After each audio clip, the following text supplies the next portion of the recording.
ফজরের নামাজ কাজা হয়ে গেলে আপনি কখন আদায় করবেন? এটা কি যখন টের পাবেন তখনই পড়বেন, নাকি জোহরের সময় পড়বেন, নাকি পরের দিন ফজরের নামাজের সময় আপনাকে পড়তে হবে?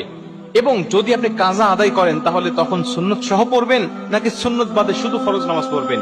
এই প্রশ্নটা আমাদেরকে সবচাইতে বেশি করা হয়। আমরা জানি পবিত্র কোরআন সূরা নিসার 103 নম্বর আয়াতের শেষের অংশে আল্লাহ পাক বলছেন, ইন্নাস সালাতা কানাত আলাল মুমিনিনা কিতাবাম মাওকুতা। আমি আল্লাহ তোমাদেরকে নির্দিষ্ট সময়েই নামাজকে ফরজ করেছি। নামাজ নির্দিষ্ট সময়ে ফরজ, কিন্তু আপনি নির্দিষ্ট সময় যদি না পড়তে পারেন কোনো জরুরতের ক্ষেত্রে, তাহলে আপনি কি করবেন? যেমন আমরা জানি ফজরের নামাজটা কখন পড়তে হয়?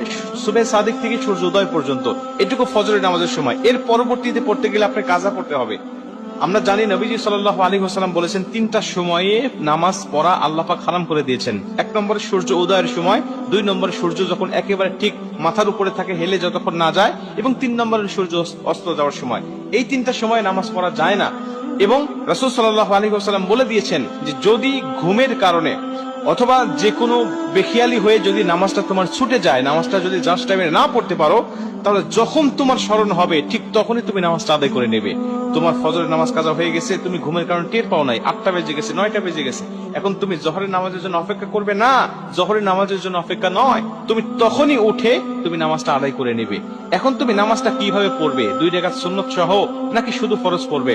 রাসূল সাল্লাল্লাহু আলাইহি ওয়াসাল্লাম বলেন, ফজরের নামাজের 2 রাকাত সুন্নতের গুরুত্ব কত বেশি জানো? আম্মা জানা আয়েশা বলেন যে সমস্ত দুনিয়া এবং দুনিয়ার মধ্যে যা কিছু আসে সবকিছুর থেকে ফজরের নামাজের 2 রাকাত সুন্নতের দাম আল্লাহ পাকের কাছে অনেক অনেক বেশি। এবং নবীজি অন্য একটা হাদিসের মধ্যে বলেন যে তোমাদের ঘোড়া যদি ছুটেও যায়, তোমাদের ঘোড়া যদি চলেও যায়, তারপরেও তোমরা 2 রাকাত নামাজ ছেড়ে দিও না, এই 2 রাকাত সুন্নত নামাজ তোমরা আদায় করবে। এই হাদিস থেকে বোঝা যায় ফজরের নামাজের গুরুত্ব অনেক অনেক বেশি।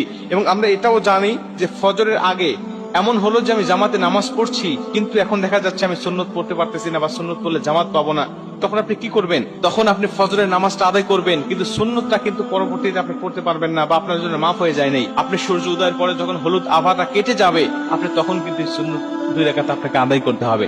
তার মানে এটার গুরুত্ব অনেক বেশি।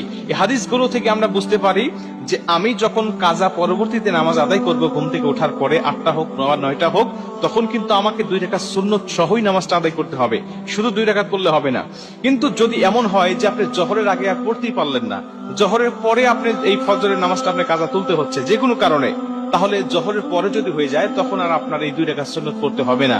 এই 2 রাকাত সুন্নত তখন আর আপনাকে কাজা আদায় করতে হবে না। কিন্তু জোহরের আগে যদি হয় তাহলে আপনাকে অবশ্যই পড়তে হবে। প্রিয় ভাইরা আমার, এটা কিন্তু জরুরতের ক্ষেত্রে 2-1 দিন হতে পারে এমন, কিন্তু কন্টিনিউ কিন্তু করা যাবে না। এমন হতে হবে না যে প্রতিদিন আপনার ফজরের নামাজটা কাজা হয়ে যায়, প্রতিদিন রেগুলার